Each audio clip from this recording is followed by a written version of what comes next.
Hey y'all, it's Maddie from the Itty Bitty Homestead Committee. Today we are going to talk about our Pasteurella protocol, also known as our Snuffles protocol. And if you don't know what that is, I did an overview on it on my necropsy video over a young kit dying of pneumonia. So definitely go check that video out. I posted it a week ago. But let's hop into this. It's a bit of a long one and it's a bit of a stressful one, so yay. First off, I just want to make it very clear, we did not have an outbreak, nor have we ever had one, but we always go into protocol when it comes to upper respiratory infections, just in case, and that's part of why we have been so successful when it comes to negating the risk of snuffles in our rabbitry.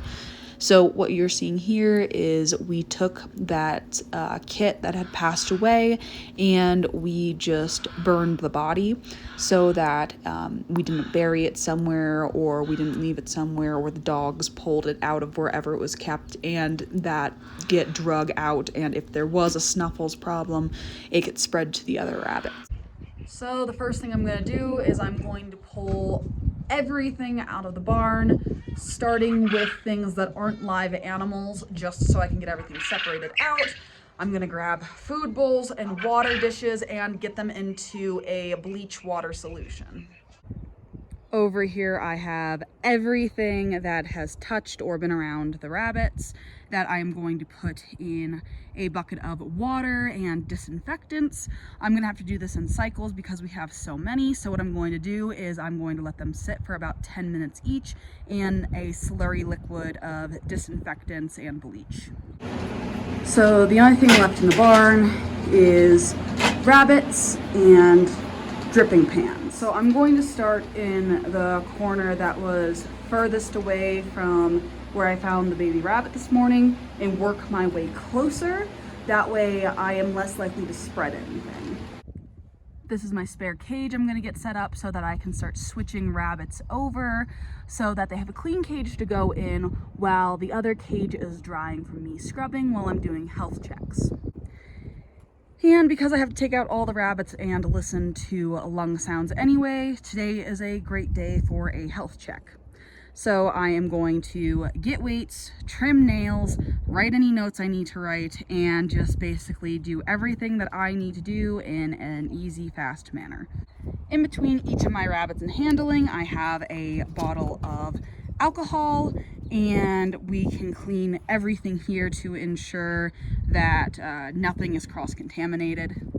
So what I'm doing here is I'm spraying down all of the cages with a bleach water solution and then just scrubbing them down to ensure that any bacteria, gunk, or anything of the sort, including Pasteurella, gets decontaminated and taken care of so that I can let it dry in the sun so that it's ready for its owner again, and it will normally dry by the time I'm done with a health check. So I'll wash the cage, put it out in the sun, health check the bunny, and then it'll be dry and good to go by the time the rabbit is back.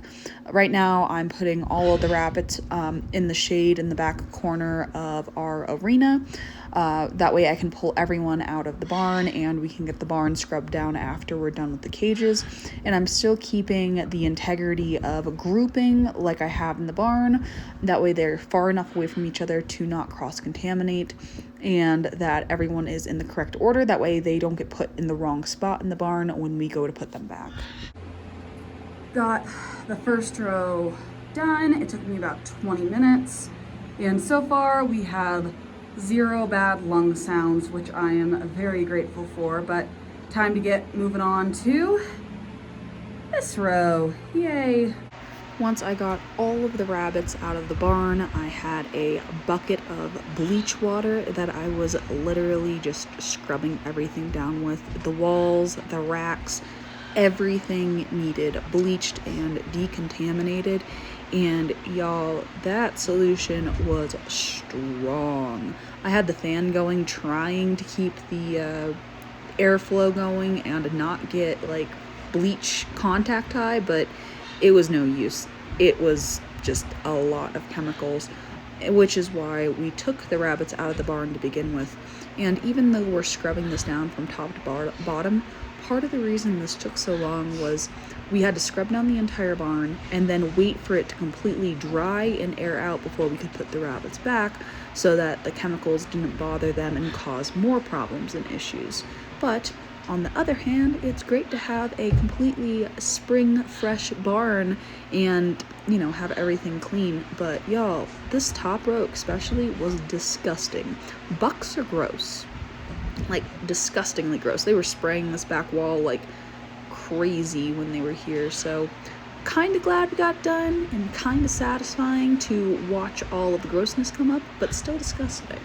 I was changing out my bleach water every about 5 square foot of space just to ensure I had clean solution, and this is just the barn after we scrubbed it down and we were waiting for the fan to do its job. So by the time I got all the rabbits out, did all of their health tests, got all the cages clean, and scrubbed the barn, it was about 7 p.m. at night, and we had to wait for the barn to dry, and that barn probably didn't dry till 10 p.m., which is expected. So at around 10:30 p.m. when we felt safe to put all the rabbits together, put all the rabbits back, get everyone set up, put all the drip pans back and all of the water bottles and everything, it was probably 11:30 by the time we got done. And it was just a massive project. And again, we do this every time we worry about a Pasteurella outbreak or a Pasteurella rabbit or an upper respiratory situation, just to ensure that we don't have problems. We put in a lot of work as a precaution so it doesn't turn into a problem. So it was a very long day. All of the rabbits looked good except for Chai. She had a bit of a snotty, runny nose. We have her in the quarantine barn right now. We're thinking it was just allergies to the hay. Cultures and everything we're pulling, we're waiting on any kind of answers, but other than that, everyone's doing fine, clear lung sounds, and we haven't had any other issues. I'm hoping we don't have to do this again and that we don't have another problem like this. It does happen. It's part of raising rabbits in a rabbitry, but it is exhausting. But that's all I have for y'all. I would love to hear if anyone else has any Pasteurella protocol that they go through, or if they've dealt with this before, or if they have an easier way to deal with it. I would love that. But anyway, my dishwasher has decided it's not going to work, so I need to go take it apart and see what's wrong with it. Yay, but thank y'all so much for watching. I really appreciate you, and I'll see y'all in the next one. Bye.